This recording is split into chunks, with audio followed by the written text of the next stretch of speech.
Assalamu alaikum. Hello viewers. Welcome back to my channel Gift of Shan. I'm your host Shan. আজকে আমি অনেক দিন পর আবার সিনেমা দেখতে যাচ্ছি।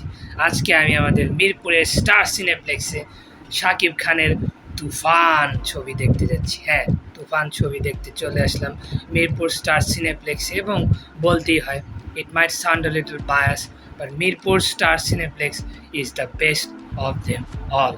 তো সিনেমা দেখতে যেহেতু চলে এসেছি, সো একটু ভিডিও আর ছবি না তুললে কি হয়।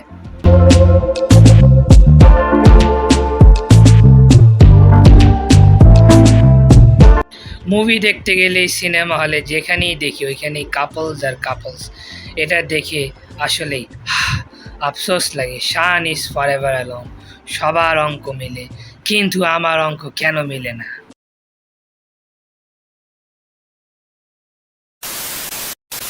তো এখন সিনেমা হলের দিকে যাচ্ছি। এই নিয়ে এটি আমার দ্বিতীয়বার শাকিব খানের কোনো ছবি মুভি থিয়েটারে দেখা। এর আগে রাজকুমার ছবিটি দেখেছিলাম, পিক তুলে নিলাম সিনেমা হলের বাইরে এবং ভিতরে।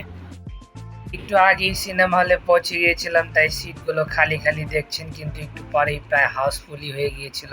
সো এটা দেখে আপনারা বিচলিত হবেন না। পপকর্ন নিয়েছি, কারণ পপকর্ন ছাড়া তো সিনেমা জমবেই না। শাকিব খানের এন্ট্রি সিনটা ছিল খুবই জোস, খুবই ইউনিক, খুবই অসাম। আমার কাছে খুবই দারুণ লেগেছে। আসলে শাকিব খানের আগে ফ্যান ছিলাম না, কিন্তু রাজকুমার এবং এই তুফান ছবি দেখে আমি তো একদম পুরোদস্ত সাকিবিয়ান হয়ে গিয়েছি। শাকিব খানের অভিনয় এই ছবিতে ছিল খুবই অসাধারণ, ফ্যান্টাস্টিক। রাজকুমারের থেকেও অনেক ভালো লেগেছে। Is truly the last biggest megastar of this country.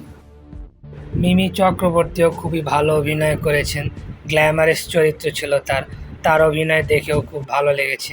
এর বাইরেও আরও অনেক বড় বড় অভিনেতা অভিনেত্রী ছিলেন, সবাই মোটামুটি ভালোই অ্যাক্টিং করেছে।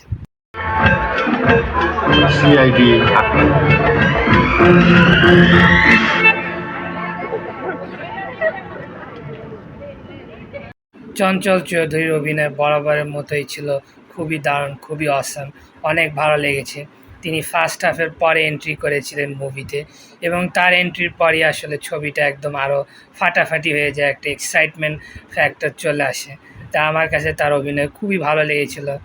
একদম টান টান উত্তেজনাপূর্ণ পরিস্থিতি তিনি তৈরি করে দিয়েছেন তার অভিনয়ের মাধ্যমে। Is the best, no doubt about that. নাবিলার অভিনয় এই ছবিতে ছিল খুবই দারুণ।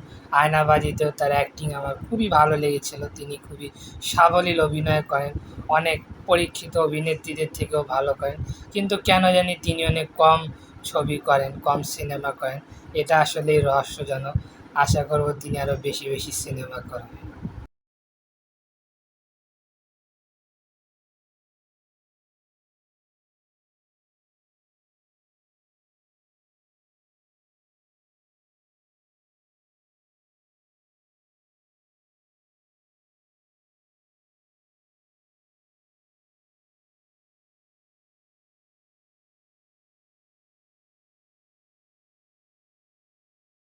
For me Toofan is a must watch. আপনারা অবশ্যই আপনাদের কাছের সিনেমা হলগুলোতে তুফান দেখার চেষ্টা করবেন। I promise you will not be bored, in fact you will be entertained. Copyright ইস্যুর কারণে গানগুলো আসলে আপনাদের শোনাতে পারলাম না, এর জন্য আন্তরিকভাবে আমি দুঃখিত। I am really sorry. Toofan দেখা শেষ করে এখন তুফানের গতিতে অটোরিকশায় করে বাসায় ফিরছি।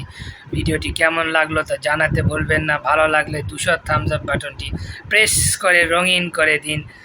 Please subscribe to my channel gift of Shan. Stay tune with gift of Shan. See you all in the next video.